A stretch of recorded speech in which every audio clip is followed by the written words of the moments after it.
Burns is a plus 164 underdog in his upcoming fight against Sean Brady, and I think you should run to your nearest gambling site, fully endorsing this shit, and just drop a little bit on Gilbert. I don't care about the rest of the parlay. I don't care if it's individual, but a plus 164 on Gilbert Burns in this matchup seems like the best it will get right now. And I haven't even checked if the odds changed. I made this last night, but I think just drop all of your money on Gilbert Burns, as in this video I'll explain why he's going to beat Sean Brady. So let's just hop right into the reasons. So when looking at this matchup, I just want to highlight this one fact alone, and this will probably convince you. Sean Brady is a control grappler who is pretty shitty on the feet, and he's fighting Gilbert Burns, who has great defensive jiu-jitsu. And I know what you're going to say. Gilbert Burns still has the ability to get taken down, and he has no submission ability off of his back. And I completely agree with you.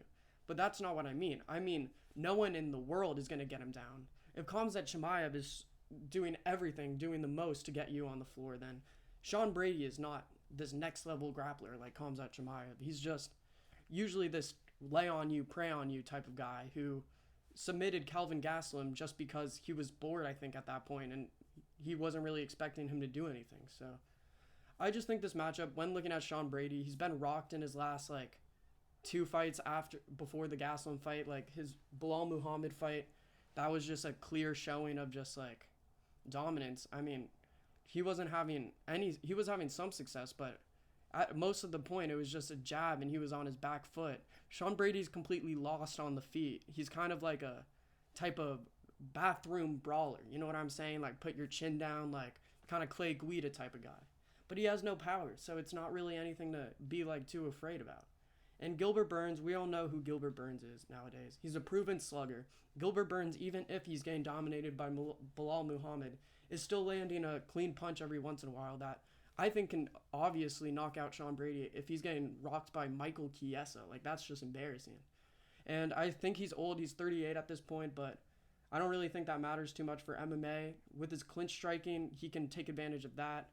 I think just the explosivity on the feet, I think that's what all of the fight's going to be on. It's just going to be a 25-minute boxing match, kickboxing match, whatever you call it. But Sean Brady doesn't throw anything but leg kicks, so it's not a kickboxing match. But I just think it'll stay on the feet.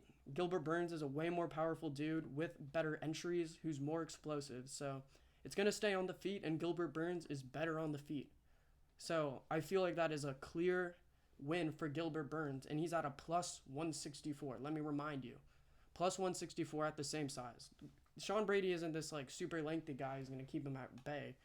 He's a throw hooks and pray. He's kind of shell up and then throw hooks.